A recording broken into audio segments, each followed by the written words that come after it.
For today's video, we're going to be talking about 10 of the worst NHL trades in the past decade, and when I say the worst, I mean like basically one team got fleeced and there is a clear-cut winner. Now these are just 10 that I personally wanted to talk about, so I'm sure I did leave off a bunch because it seems like there's always bad trades every other year. So let me know down in the comment section below if you think there is a bad trade I should have featured in this video, and without wasting any more time, let's jump right into it with the first deal. Starting the video off with a trade that still makes me angry thinking about it to this day. My favorite team, the Detroit Red Wings, decided to give away their first round pick in 2012 and Sebastien Piche, who was basically just a throw-in, for Kyle Quincey. It still blows my mind that they even gave up a first round pick for Kyle Quincey, but what makes this trade even worse is that 2012 first round pick turned out to be Andrei Vasilevskiy, current starting goaltender for the Tampa Bay Lightning, who literally just won the Vezina Trophy this past season and is still relatively young. And right now, Detroit doesn't have a goaltender for the future.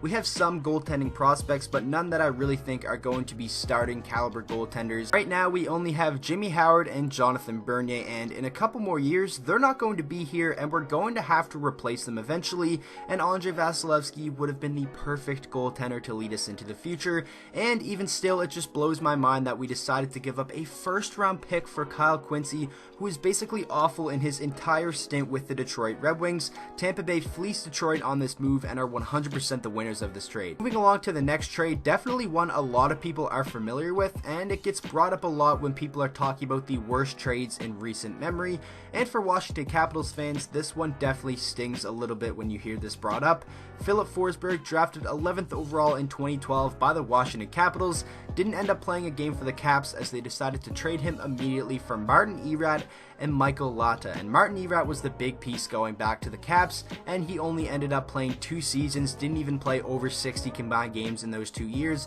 It was a complete bust, and obviously everybody knows right now, Filip Forsberg is a 24-year-old star for this Nashville team. If he stays healthy and plays all 82 this up and coming year, I wouldn't be surprised if he's like an 82 or maybe even a 90-point scorer. He has struggled to stay healthy over the past 2 years, but even still, he's an amazing player right now, definitely one of the young stars of the league, and Washington has nothing remaining from this trade. For this next trade, it is definitely one that stings for the Montreal Canadiens and their fan base. They drafted Ryan McDonagh with the 12th overall pick in 2007. He didn't end up playing in an NHL game for his first couple of years. They decided to trade him away along with Pavel Valentenko, Doug Janik, and Christopher Higgins in exchange for Scott Gomez, Tom Pyatt, and Michael Busto. And we all know when Ryan McDonagh was traded to the New York Rangers, he had a lot of very solid years for them, turned out to be their captain. Yes, we all know, throughout the rebuild he did end up being traded, but still had a lot of very solid years for the New York Rangers, and this trade was definitely well worth it for them. And on the other hand, Montreal thought Scott Gomez was going to come in and be their #1 center, and while his first year with the Canadiens after the trade was solid, he put up 59 points, the following 2 years were much different. He only had 38 points and then 11 points in an injury-riddled season in 2011-2012, and then eventually his stint in the Montreal Canadiens came to an end, and this is definitely a trade a lot of people look back on and say this is one of the worst trades of the past decade. Moving along to a trade that at the time it was made, I don't really think a lot of people knew it was going to turn out to be so bad for the Arizona Coyotes, and maybe you never know, if Devan Dubnyk was never traded, maybe he doesn't turn into the amazing goaltender that he is today and that he was throughout his entire stint so far with the Minnesota Wild, and maybe things just weren't going to work out for the Arizona Coyotes. At the time it was the Phoenix Coyotes, but they traded away goaltender Devan Dubnyk for a 2015 third round pick, and as everybody knows, Devan Dubnyk has been fantastic for the Minnesota Wild ever since this trade has happened. He had a Vezina Trophy caliber season in there, he had some playoff runs with the Minnesota Wild, overall just very solid. And while it didn't really hurt Arizona in the long run because now they've had some solid goaltenders, you look at guys like Darcy Kemper, who was very good last season, and then in the 2017-18 season Antti Raanta was amazing, but definitely, trading away Devan Dubnyk only for a third round pick, looking back on it, it seems like it was a pretty bad move now. Moving along to a trade between the Dallas Stars and the Pittsburgh Penguins, and this one is kind of interesting because Alex Gologoski definitely had some solid years with the Dallas Stars after the trade. I believe he put up like 42 points on one occasion and just overall played solid in his entire stint there. You know, he's an offensive defenseman, but he could hold his own defensively as well, but they gave up James Neal and Matt Niskanen for him, and in my opinion that is a massive overpayment, especially with what James Neal was able to accomplish in his couple years with the Pittsburgh Penguins. He was over a point per game on multiple occasions, had a 40-goal season, and for what Alex Gologoski brought to the Dallas Stars, I think James Neal and Matt Niskanen as well definitely brought a lot more than that to the Pittsburgh Penguins. Obviously, Pittsburgh decided to move on from James Neal after just about 3 or 4 years, but even still, I think Dallas should have just held on to James Neal because I think he could have had some really solid years there, and you never know, maybe he still could have been a part of that team. Moving along to the trade that really set the Philadelphia Flyers up for many years, they traded Jeff Carter away to the Columbus Blue Jackets in exchange for Jacob Voracek, a 2011 first-round pick, and a 2011 third-round pick. Now, Jeff Carter at the time was a very good player, but his stint in Columbus was very short-lived, only about half a season, and he was injured a lot, and you know, that's not really something Columbus could control. It just really is bad luck, and to this day, Jacob Voracek is still a very solid player for the Philadelphia Flyers, and that first-round pick, that happened to turn out to be Sean Couturier, who right now is an amazing centerman, one of the best two-way centermen in the entire NHL, and in my opinion right now, he's the most underrated player in the entire league.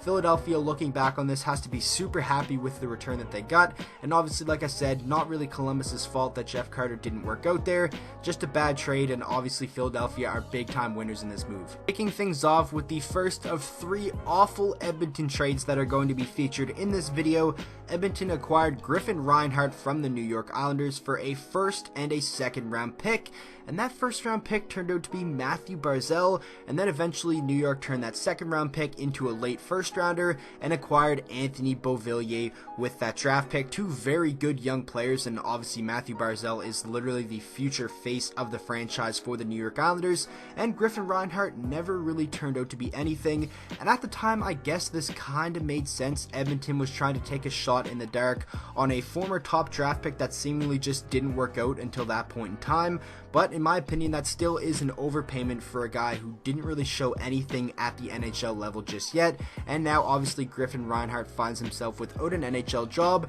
and there definitely is a strong chance that he never gets another opportunity again, and this is just another one of those bad trades by the Edmonton Oilers that are still haunting them to this day. Moving on to the second time that the New York Islanders absolutely robbed the Edmonton Oilers in a trade that saw the Oilers trade away Jordan Eberle in exchange for Ryan Strome. Edmonton currently has nothing left of this trade. They ended up trading away Strome for Spooner, and now Spooner isn't on the team either, and to this day Jordan Eberle is obviously still a very solid piece for the New York Islanders, and you look at how bad Edmonton needs wingers right now, Jordan Eberle would be a perfect guy to have alongside Connor McDavid. I mean, they traded away Eberle because he had one bad playoff run that saw a little bit of a lack of production, so they traded him away right away for a centerman, even though you already had McDavid, a centerman, Draisaitl, usually a centerman, and Ryan Nugent-Hopkins, a centerman as well. Did you want Strome to be like your third or fourth line centerman for Jordan Eberle, who could most likely play first line winger minutes? Another trade by Edmonton that is just absolutely awful, and even at the time I think a lot of people knew this is going to be a bad move and they were definitely going to regret it. Moving on to a trade that, depending on who you ask, some people might not think it is as bad as others think, but in my opinion it is a huge win for the New Jersey Devils, even though Ilya Kovalchuk didn't stick around as long as they would have wanted him to, but he still had some very solid seasons there, a 83-point season in 77 games, and he also led them to the Stanley Cup final where he had 19 points in 23 games and was arguably their best forward throughout that playoff run. They also got a second-round pick, and looking back at what the Thrashers got, Oduya, Patrice Cormier, and Nicholas Bergfors, and a first and second, none of that in which really benefited them whatsoever moving into the future, and I still think they probably should have kept Kovalchuk around, who was a franchise guy, could sell a lot of jerseys, put people in the seats, and this trade is just another one of the reasons why the Atlanta Thrashers didn't work out and are now obviously the Winnipeg Jets. And now finishing out the video with the 1-for-1 trade, this one,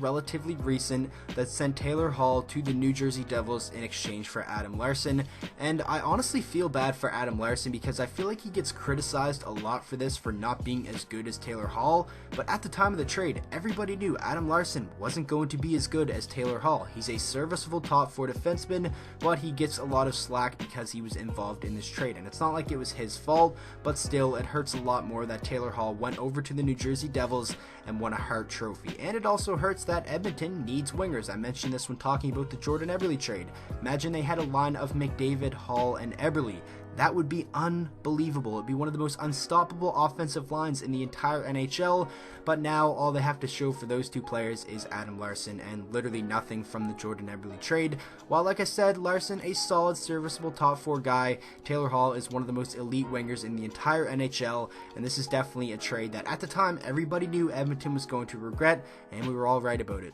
So that is going to wrap up today's video. I really hope you guys did enjoy. Like I said at the start, make sure to let me know down in the comment section what are some trades that your favorite team made that really frustrated you, and are you a fan of any of the teams that kind of got fleeced in the past decade? And with all that being said, I hope you guys all enjoyed today's video. If you did, please make sure to drop a like on it and subscribe to the channel for daily NHL content, and I will see you guys all in the next video.